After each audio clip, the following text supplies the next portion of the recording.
Bienvenidos, esto es El Español Digital, la verdad sin complejos, nuestro programa La Lupa. Yo soy Paco Vendala.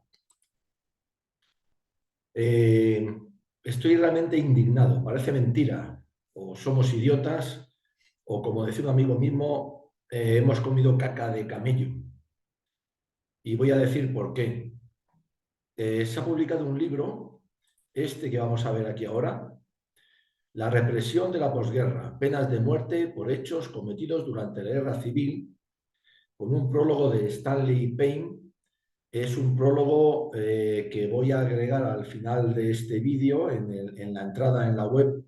Es un prólogo penoso. Yo creo que Stanley Payne se le está yendo la cabeza. Bueno, tuvo siempre sus más y sus menos. Es uno de los que dio siempre una de cal y otra de arena, pero es que en ese prólogo dice cosas que de verdad parece mentira que a estas alturas todavía las mantenga, y más este individuo, que no es tonto y sabe de lo que ha investigado, pero parece ser que investigan y la lectura que hacen es justo la contraria. El libro es de Miguel Platón. Aquí lo tenemos. Es un libro indignante, penoso. Además, se ha perdido una gran oportunidad. Es una manera de tirar piedras sobre el propio tejado, es una manera de dar armas al enemigo que las está deseando. Yo hay cosas que de verdad no entiendo. Miguel Platón es un periodista y ha investigado durante bastantes años, creo que más de una década, ha buceado en los archivos militares, concretamente en las sentencias de los consejos de guerra sumarísimos que se hacen durante y después de la guerra. Su objetivo era ver, bueno, primero cuántas sentencias de muerte se ejecutaron. Por entrar en esa guerra de cifras, ya sabemos que la de memoria antihistórica habla de 200.000, 300.000, 50.000, bueno, dicen lo que quieren porque mienten como bellacos que son. Y este hombre parece ser que quería poner los puntos sobre las íes. Al final de su investigación, que es lo único que vale del libro, demuestra que hubo unas 30.000 sentencias a muerte, de las cuales se ejecutaron solamente 15.000. El resto fueron conmutadas por el cuartel general del Generalísimo, por el Generalísimo mismo y su asesoría jurídica. Este es el libro de actas. Miguel Platón, en este libro, agrega, referente a las ejecuciones y condenas de muerte, pues una serie de perlas. Entre otras estas, el propio Platón afirma que la cifra de 15.000 fusilados sigue siendo atroz. Se refiere a 15.000 fusilados por parte de los nacionales, de las autoridades nacionales, una vez que termina la guerra. No sé por qué las considera atroz. Se conmutaron otras 15.000 penas de muerte. Todos ellos, los 30.000, él mismo reconoce que tenían delitos de sangre, algunos horrorosos, múltiples muchos de ellos, y que además también se condenó a muerte a los instigadores, si no eran ejecutores materiales, sí que eran los instigadores porque eran las autoridades que había en ese momento, alcaldes, algún ministro, etcétera, etcétera, todos del Frente Popular. Ya decimos que no republicanos, eran Frente Populistas. Bien, este hombre se duele y dice cosas como esta y otras parecidas. Pero no voy a tratar este asunto ya de por sí penoso. Parece mentira que seguimos juzgando la historia, el pasado, con nuestros parámetros de ahora. No nos ponemos en el contexto, no nos ponemos en la situación, no nos ponemos en aquel momento. Es terrible como personas que son inteligentes y que están preparadas siguen cometiendo ese terrible horror, que es lo que quiere el enemigo y es lo que ellos hacen y lo que aprovechan, juzgar el pasado con parámetros de ahora.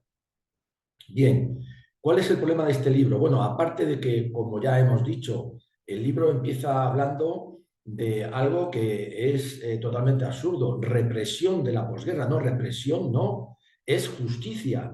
Al terminar la guerra, el bando nacional, las nuevas autoridades se encuentran con un montón de crímenes terribles, de asesinatos terribles, como hemos dicho, múltiples, horrorosos, y hay que impartir justicia. No es represión. Represión es algo peyorativo, es impedirle a alguien mediante la violencia hacer algo. No, aquí no se impide nada. Aquí lo que se hace es que uno se encuentra con denuncias de esos crímenes y automáticamente se intenta el que impartir justicia.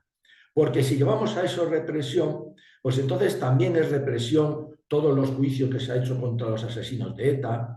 también es represión todo lo que se hace contra uno que se carga a su mujer. No, no, es justicia, ¿verdad? Bueno, pues esto fue justicia. Ya de por sí el libro empieza mal. Y luego llama republicanos a los que eran republicanos. No, no eran republicanos, porque los otros no eran monárquicos. Los nacionales no eran monárquicos. La guerra no fue una guerra de monarquía contra república o república contra monarquía.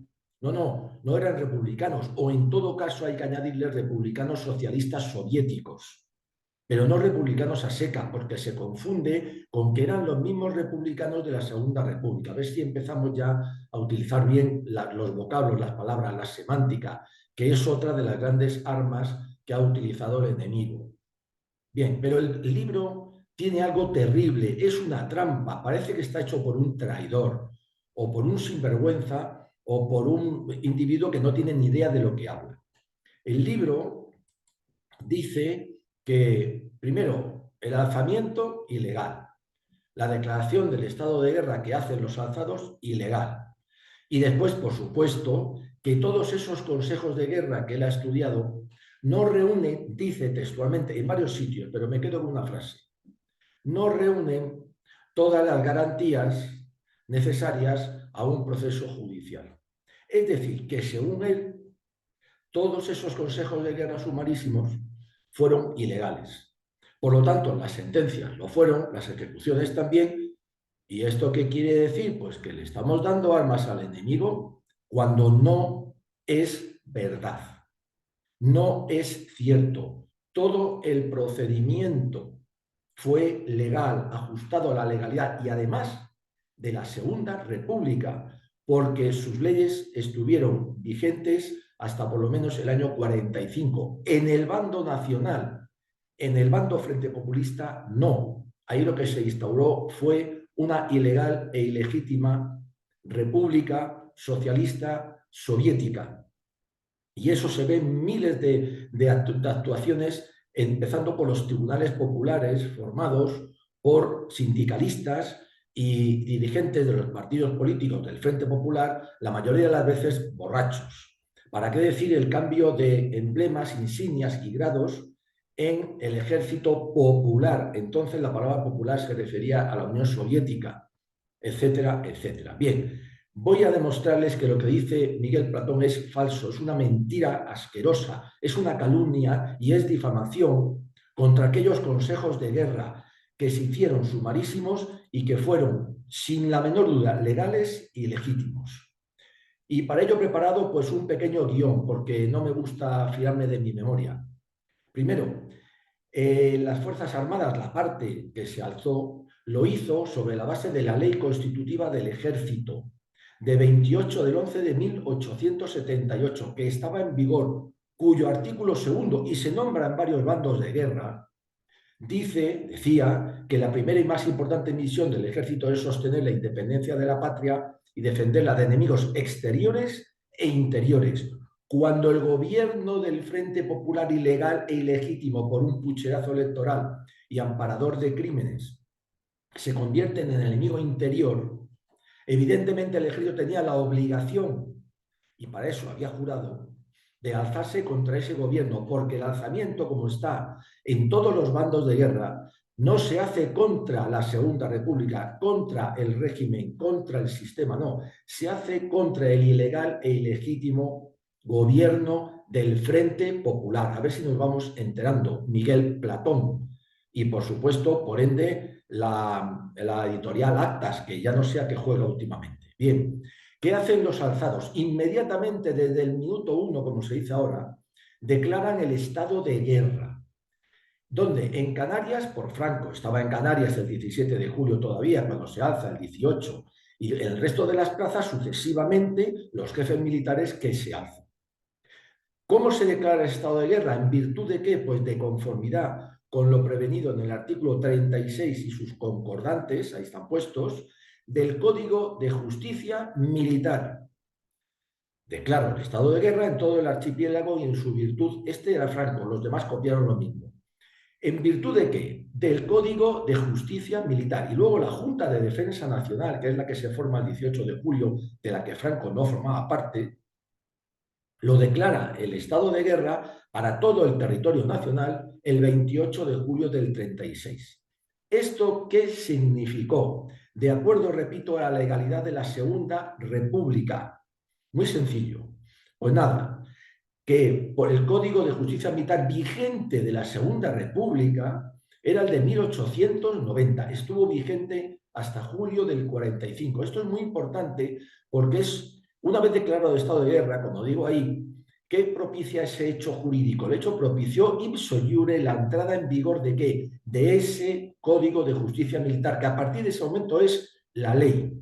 ¿En qué? En todo el territorio nacional. En el nacional, en el bando nacional, y conforme se fue liberando en los que habían quedado bajo el control del Frente Popular.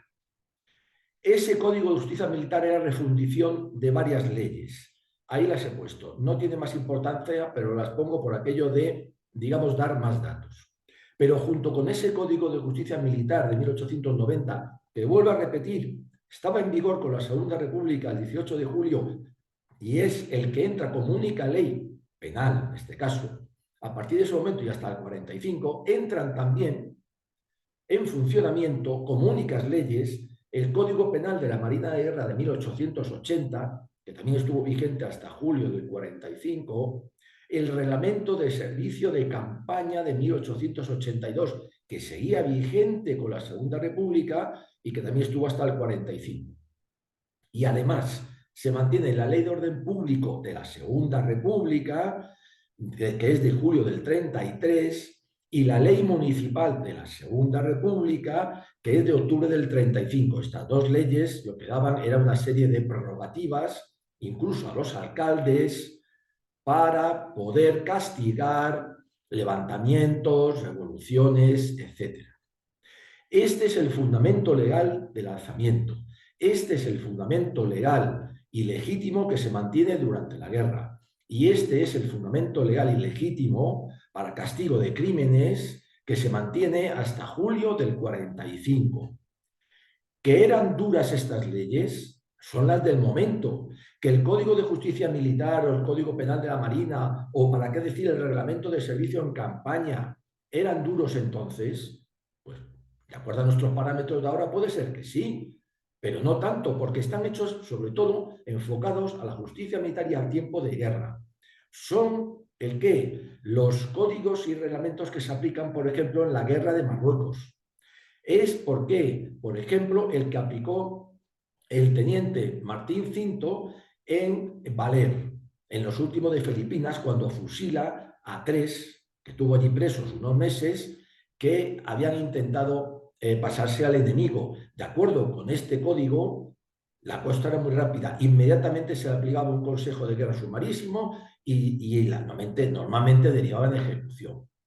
Entonces no puede decir Miguel Platón, porque además está tirando piedras sobre su propio libro, que aquellos consejos de guerra sumarísimos que se hacen durante la guerra y hasta el año 45, por lo menos posteriores, luego ya se cesan, eran ilegales, que no reunían las garantías procesales debidas. No, no, señor. Es posible que si lo vemos ahora con el Código de Justicia Militar de ahora o con la legislación penal de ahora, pues efectivamente no. Pero es que usted tiene que juzgar, señor Miguel Platón, que no tiene ni idea, tiene que juzgar a la historia en cada momento. Entonces el Código de Justicia Militar y los demás que hemos nombrado contemplaban la pena de muerte y contemplaban otras cosas que vamos a ver ahora. Y eran perfectamente garantistas. ¿De acuerdo a qué? A la época. ¿De acuerdo a qué? Al concepto de justicia de entonces, sobre todo la militar y la de tiempo de guerra, que es siempre muchísimo más dura y expeditiva. Miguel Platón, no tiene usted ni idea y ha cometido una blasfemia histórica. Bien, después pues se va a dictar más adelante el dictamen de la Comisión sobre Legitimidad de Poderes Actuantes del 18 de julio. Ya sabemos que dijo en su conclusión octava que el orgulloso alzamiento nacional no puede ser calificado en ningún caso de rebeldía, no fue rebelión, en el sentido jurídico penal de esta palabra, representando por el contrario una suprema apelación a resortes legales de fuerza que encerraban el medio único de restablecer la moral y el derecho, desconocidos y con reiteración violados. Es decir, que todo el alzamiento no solamente estaba justificado, sino que era necesario y obligatorio. y se hace conforme a las leyes del momento, y a partir de ese momento, ipso iure, se aplican ¿el qué? Pues esta serie de códigos y reglamentos de justicia. ¿Para qué? Para castigar todo lo que se produzca en un estado de guerra declarado públicamente conforme a lo exigido por ¿qué? Las leyes de la Segunda República. Lo que no hizo el bando Frente Populista hasta febrero del 39.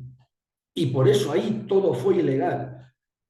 Todo, por supuesto, también su propio gobierno, sus tribunales y sus asesinatos, ¿para qué hablar? Bien, ¿qué marcaba este Código de Justicia Militar? Pues muy sencillo, que estuvo vigente, repito, hasta julio del 45.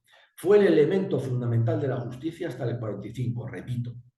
Establecía procedimiento, competencia y articulado, era la base legal del delito de rebelión. Por eso es curioso, y hay gente que no lo entiende, en los consejos de guerra del bando nacional, por los que se juzga los crímenes frente populistas, se les acusa de entrada de rebelión, porque eran los frente populistas los que se habían rebelado contra la autoridad militar, que mediante la declaración del estado de guerra asumió el poder legal y legítimamente de acuerdo a las leyes de la Segunda República. Los rebeldes, señoras y señores, no eran los nacionales, estaban cumpliendo con las exigencias de la ley de la República, de la ley constitutiva del Ejército. ¿Y de qué? Pues de esos códigos, de la necesidad de qué, de combatir al enemigo interior, que en ese momento era el gobierno del Frente Popular, más por supuesto sus partidos revolucionarios, etc. Por eso, siempre en los consejos de guerra, lo que se acusa, de lo que se acusa a los frente populistas, además de sus crímenes, es de rebelión. Y esta es la base legal, el Código de Justicia Militar de 1890. Pues bien, de julio del 36 a octubre del 36, cuando está en vigor la Junta de Defensa Nacional, Franco asume el poder el 1 de octubre, allá hay un pequeño 9 días, es la Junta de Defensa Nacional la que asume todos los poderes de justicia, de todo tipo, contra crímenes, contra estafas, contra delitos comunes, por supuesto contra rebelión, ¿contra qué? Contra la autoridad militar. Ojo, la autoridad militar que asumía el poder podría ser también la Guardia Civil e incluso alcaldes. De octubre del 36 a septiembre del 39, es decir, la época de la guerra, se crea ya por Franco el Alto Tribunal de Justicia Militar, que asume toda esa legislación, digamos, de la justicia. Sigue vigente el Código de Justicia Militar. Y a partir de septiembre del 36, ya más adelante, se crea el Consejo Supremo de Justicia Militar. Y ya hemos dicho que en el 45 se acaba el tema de la legislación única del Código de Justicia Militar. Vale. ¿Qué tipos de procedimientos contemplaba el Código de Justicia Militar en vigor con la República, en vigor durante la Guerra del Bando Nacional, que se fue extendiendo por la declaración del estado de guerra legal y legítimo, señor Miguel Platón, que no tiene ni idea, a las zonas que se fueron liberando que habían quedado bajo control del Frente Popular? Pues tenía previsto dos tipos de procedimientos, de procesamientos, el previo y el criminal. Y el criminal podía ser ordinario, sumarísimo o sumarísimo de urgencia. Veremos al final lo que es el sumarísimo de urgencia, que se aplicó poco. De todas maneras, estuvo vigente hasta el 40. Solamente, ojo, eso es muy importante. Lo vamos a ver después por qué, al final. Nos vamos a centrar entonces en lo que fueron el 95% de todos los consejos de guerra. Fueron sumarísimos. ¿Por qué? Porque no había otra forma, porque se estaba en guerra, porque después de la guerra se coge a cerca de 800.000 prisioneros que hay de alguna manera que otra que depurar y hay que saber realmente quién tiene y quién no tiene crímenes en su haber, de sangre se refiere. Bien, ¿cómo era el procedimiento sumarísimo? Primero, se iniciaba con motivo de notitia criminis. Cuando se produce una noticia, aquí se ha producido un crimen, la que sea, hay que investigarlo. Eso es habitual en todos los lugares. ¿Para qué decir que este tipo de legislación la tenían entonces también Francia, los Estados Unidos, Reino Unido, en fin, todos los países del mundo en sus ejércitos? Bien, ¿qué se producía? Había una noticia de un crimen y entonces se producía una denuncia. La noticia criminis es la denuncia. Una vez que llegaba esa denuncia, se abría un atestado. ese atestado. Después daba lugar a que a incoar un expediente en que en los campos de prisioneros, porque se decía, oiga, yo soy el hermano de este que mataron aquí, yo sé que lo mató Pedro Pérez y creo que está prisionero, o se mandaba una circular a los campos buscando a Pedro Pérez para localizarlo. Se abría un expediente de depuración y se remitía a la autoridad judicial. Esta es la fase, digamos, previa del procedimiento sumarísimo. ¿Quién era la autoridad judicial? El capitán general correspondiente. Este designaba entonces el qué, un juez instructor, que confeccionaba el qué, pues la prueba e iniciaba el procedimiento. Estamos viendo que se están haciendo las primeras pesquisas, como en cualquier procedimiento judicial. No difiere en nada. ¿Cómo se puede decir que aquello no era legal ni legítimo? Bien, hecha esa primera parte, se abría el sumario. El sumario era secreto. Y el sumario, ¿qué es lo que hacía ese juez instructor que hemos visto que se había nombrado? Pues muy sencillo, lo normal, lo que hacen todos. Pedía declaraciones de testigos y que se ratificaran. Claro, ahí cuando venían los hermanos, los hijos, los sobrinos, los parientes de aquellas víctimas, muchas de ellas asesinadas de manera horrorosa y que se sabía quién había sido, porque los frentes populistas en los pueblos y en las ciudades no se cortaron un pelo, mataban y luego además se jactaban de ello. Y todo el mundo sabía quién había sido, con nombres y apellidos. Y en su caso se ratificaba la denuncia. Cuando empezaban a aparecer estas personas y declaraban mi padre lo ha matado tal, tal, tal, tal, eso se iba formalizando y la denuncia entonces quedaba consolidada. Pero es que como no se fiaban de los testigos, ese procedimiento, ese código de justicia militar sumarísimo, pedía informes ¿a quién? Al párroco de la localidad, al alcalde de la localidad, ya nueva autoridad nacional, a la Guardia Civil de la localidad. ¿Y a quién? Pues al delegado, al jefe de Fetelajos de la localidad. Es decir, que no solamente valía que dijera el padre han matado a mi hijo, no. Se pedía todos esos informes para que estas personas, de una manera imparcial, corroboraran o no, de alguna manera, que eso podía haber sido así. Con una particularidad. Cuando había una disparidad grave entre alguno de estos informes y los testigos, se anulaba aquel que podía ir en contra del reo. O sea, se buscaba favorecer al reo. Todo esto generaba un acto de procesamiento, una declaración indagatoria que era imprescindible, primer gran filtro, primera gran garantía. Si no se producía esa declaración indagatoria, ¿a quién? Al acusado, automáticamente todo el proceso quedaba anulado. Y los hubo porque alguno metió la pata y se saltó esta parte del procedimiento. Luego se llegaba a unas conclusiones. Y esas conclusiones, estamos hablando de un juez instructor, a la vista de todo esto, remitía sus conclusiones ¿a quién? Otra vez a la autoridad judicial militar, que era quién, el capitán general, el cual lo estudiaba junto con su asesoría jurídica, que todos tenían, eso que se ha dicho, que claro, cuando eran militares no sabían de procedimiento jurídico, claro que sabían. Primero, los militares sabían mucho de procedimiento jurídico porque una de las asignaturas que más se estudia siempre en la carrera militar, no de ahora, sino de siempre, ahora creo que no, era precisamente el Código de Justicia Militar y su manera de aplicarlo. Y todos hemos hecho, además, incluso prácticas y hemos hecho incluso tribunales y nos hemos leído el código 1000 veces y sabemos perfectamente a qué explicarlo. Y hemos hecho de defensores y de fiscales y de jueces. Entonces, ¿cómo es que los militares no sabían? Que dice Miguel Platón. Claro, es que no sabían el tema jurídico. ¿Cómo que no? A usted que es periodista, a lo mejor no tiene ni idea. Miguel Platón. Miguel Platón. No, ya voy a decir más porque voy a terminar insultando. Bien, ¿qué hacía entonces la autoridad judicial militar? Pues cogía esas conclusiones del juez instructor y podía hacer tres cosas. O pedía una ampliación del sumario si no tenía la cosa clara, o lo sobreseía si veía que aquello no iba a ningún sitio, o lo elevaba a plenario. ¿De acuerdo? Si hacía lo primero, pedía una ampliación, todo volvía a empezar. Volvía al juez instructor y esa autoridad judicial militar le decía, oiga, mire usted, me tiene que aclarar estas declaraciones o estas circunstancias porque yo no lo veo claro. O sobreseía, mire usted, yo creo que aquí no hay fundamento para enjuiciar a este señor. Se acabó. Y automáticamente quedaba en libertad. O decía, bueno, aquí hay mandanga, aquí hay meollo, elevación a plenario. Y automáticamente entonces, ¿qué se hacía? Pues muy sencillo. Lo primero, ya empezaba la fase de plenario. Se designaba un fiscal y un defensor. Lo primero que se hacía, ambos militares, claro, estamos todavía en un estado de guerra, en la aplicación de un código de justicia militar. Pero hay que tener en cuenta, por ejemplo, en un procedimiento, en un consejo de guerra que lo he investigado, que se procuraba que el defensor fuera un militar que de alguna manera pudiera tal vez conocer al acusado o su localidad o los pueblos. Por ejemplo, en Torrelodones, que se juzga a una serie de personas, entre ellas al alcalde, no había sido alcalde, había sido alcalde del Frente Popular por un golpe municipal, se nombra defensor a quién? Al alférez provisional Ruiz Jiménez, que después llegó a ministro con Franco.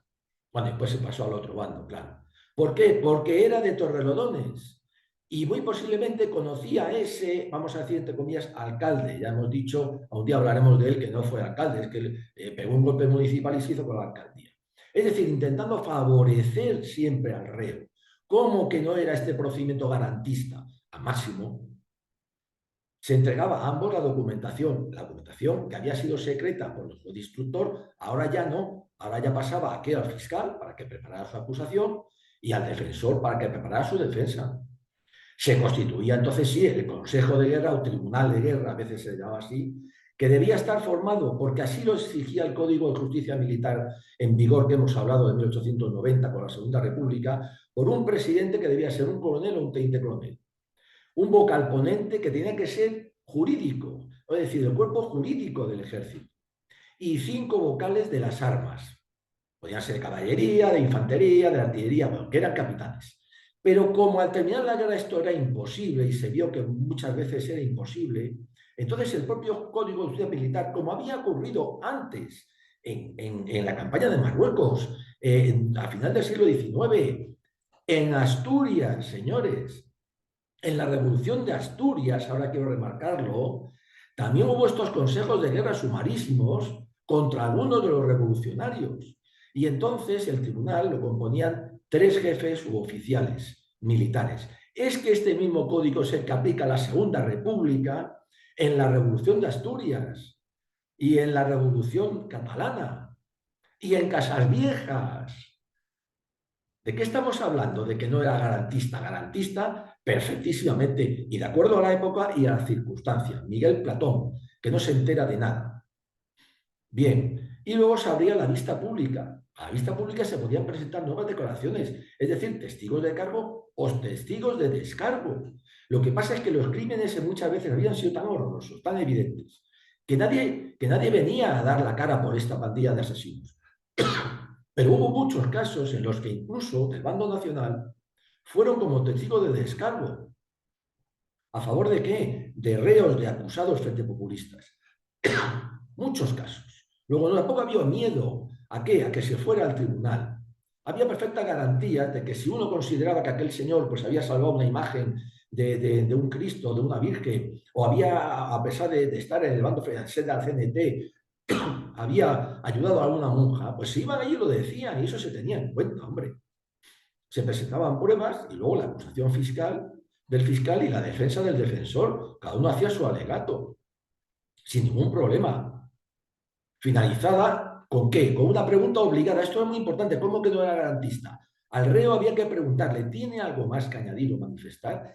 Si faltaba esa pregunta, perdón, quedaba automáticamente anulado todo el proceso. ¿Cómo que el proceso no era garantista? Pero vamos, es que hasta con una simple pregunta que por desea al tribunal se le olvidara hacerle al reo una vez terminado este procedimiento, se echaba todo para atrás para que pudiera decir algo, expresarse, en fin, decir, estaba de acuerdo o no. Luego el tribunal se retiraba. ¿A qué? A deliberar. Esa deliberación era secreta, como en cualquier tribunal, como ahora, incluso, y votaban, empezando a votar, ¿por qué? Por el de menor grado o el menos antiguo, si tenía el mismo grado. Si había 3 capitanes, votaba primero el más moderno y luego así, porque eso es una norma siempre en el ejército. Y el último que votaba era el presidente. Claro, como eran 3, como eran impares siempre los tribunales, pues las sentencias tenían que ser por mayoría absoluta, pero tenían que ser por mayoría absoluta. Si no la había, el reo quedaba exonerado. Y además, esta sentencia era provisional de momento. ¿Por qué? Porque la sentencia provisional de ese tribunal, de ese Consejo de Guerra, se mandaba a la autoridad judicial militar, otra vez al capitán general. por ser un consejo de guerra sumarísimo, no había lugar a recurso. Y la autoridad judicial militar, el capitán general, tenía que mandarlo aquí, al cuartel general del Generalísimo, que como jefe del Estado, no firmaba sentencias, no firmó ni una. Tenía la prerrogativa, como cualquier jefe de Estado, donde hay pena de muerte en Japón ahora mismo. Cualquier gobernador de los Estados Unidos tiene la prerrogativa de ¿qué? De lo mismo que tenía Franco entonces, de declarar el enterado, con lo cual la sentencia, si era muerte, se ejecutaba, o de conmutarla. El mismo Platón reconoce que de 30.000 sentencias a muerte conmutó 15.000, pero a él le parece que 15.000 ejecutados asesinos, asesinos repugnantes, son muchos, es atroz. Juzgamos el pasado con nuestros parámetros de ahora, que por cierto tampoco es que sean muy bollantes, ni muy interesantes, así estamos. Bien, un último apunte. El procedimiento sumarísimo de urgencia del cual hablamos, que estuvo vigente solamente hasta el 40, lo único que se supone que se evitaba, que se suspendía, se suprimía era esta parte, la parte de plenario. Pero todo lo demás tenía sus garantías. ¿Cómo que no era garantista? Pues claro que era garantista, totalmente garantista. Por supuesto, ¿de acuerdo a qué? A las leyes de entonces, que no eran las de ahora, pero hay que ponerse en lugar y luego hay que ponerse en el lugar aquellos crímenes horrorosos que se habían producido. Y luego nos sale también Miguel Platón con que, bueno, es que en el bando nacional, mire usted, en el bando nacional no se produjo ningún crimen horroroso, ni mucho menos. En el bando nacional puede que hubiera al principio, un poco de desmadre en los primeros días de julio y de agosto. ¿Por qué? Por lo que habían sufrido, por el miedo terrible. Y porque es una guerra revolucionaria en la cual no queda más remedio que hacer lo que se tuvo que hacer. Pero todo se fue encauzando prácticamente ya desde agosto. Aquello se puso en manos de militares. Y los militares éramos, no sé ahora, somos apegados a la ley, al reglamento, a la norma. Y ahí está. Les recomiendo de verdad este libro de nuestro colaborador, José Piñero Maceiras, La represión de Franco. Lo único de este libro, y no es obra de él, sino de la editorial, es la palabrita represión. No, fue la justicia de Franco, la justicia de Franco. Aquí está explicado lo que he dicho y muchísimos detalles más, porque no se le ha quedado nada en el tintero, ni ha tenido miedo a hablar absolutamente nada, incluso de las poquísimas evidencias que hay de que en el bando nacional, en los primeros momentos solo, mes de julio, agosto, y en algunos puntos muy determinados, alguno pudo cometer alguna injusticia o pasarse de la raya. Y aún así, fue también sometido a juicio por las autoridades nacionales cuando se dieron cuenta. Ya a primeros de agosto, la propia Junta de Defensa Nacional manda una circular diciendo que nadie, excepto la autoridad militar, puede detener a nadie, porque posiblemente alguno haya detenido a alguien sin tener esa autoridad. En fin, todo se puso en orden. Hay que tener en cuenta los primeros meses. Pero 2 meses, no toda la guerra como en el Frente Popular, como en el bando del Frente Popular, que se estuvieron cometiendo barbaridades, las checas. Pero ¿qué republicanos? Eran republicanos socialistas soviéticos, como en la URSS de entonces. Es indignante este libro. Además es una pena, porque llegando a la conclusión de que se conmutaron la mitad de las penas a muerte por parte del Generalísimo, cifrando solamente en 15.000 las ejecuciones, cuando la desmemoria antihistórica habla de 100.000, 50.000, aquí, bueno, sanguinarios los nacionales, Franco, un asesino en serie, etc. El propio Miguel Platón, y con él, pues, Paine, y con él, la editorial Acta, tiran piedras sobre su propio tejado, pero con falsedades y mentiras. Cuando dicen que aquellos consejos de guerra no eran garantistas, entonces automáticamente, pues, todas sus sentencias tampoco eran válidas y las ejecuciones, pues, eran asesinatos, ¿verdad? Pues no, no. Hay que conocer los procedimientos, hay que conocer el Código de Justicia Militar de la época y hay que saber juzgar a la historia poniéndose, si uno puede y si no, no juzga la historia, no escriba sobre historia en el momento. Es que, claro, entonces tampoco es garantista, pues no sé, los tribunales de Alfonso X el Sabio, ni lo de los romanos, todo el derecho internacional y todo el derecho nacional de cualquier país, no sé, hasta ahora, ¿verdad? No es garantista. Y los juicios de Nuremberg fueron garantistas porque se les aplica un delito, el genocidio, que no existía cuando habían cometido sus supuestos crímenes. Los juicios de Nuremberg, señor Platón, también eran garantistas. Con eso, si usted no dice nada, hombre, por favor. Lo triste también es que este libro está siendo presentado a bombo y platillo, y con esto voy a acabar, por insignes, pues periodistas, incluso historiadores, no voy a decir los nombres. A mí me tocó ir a una de esas presentaciones. Me sentí tan insultado, tan indignado, que no tuve más remedio que montarle un pollo a Miguel Platón, al cual quisiera, porque después no tuve oportunidad, salió corriendo, claro, salió caldado. Él y el editor. No tuve oportunidad de decirle cuatro cosas a la cara. Ojalá lo tenga un día. Pero no creo, porque lo que dice de esas sentencias, pues esas ejecuciones ya da idea de que, bueno, posiblemente sea un individuo bastante cobarde. Es una pena que todo su esfuerzo, él mismo, de alguna manera, lo neutraliza y lo desacredita. No compren el libro, sino tengan en cuenta que incluso entre los que tal vez se supone que están en este bando, pues a lo mejor hay infiltrados o tontos. Gracias por seguirnos. Españoles, viva siempre España.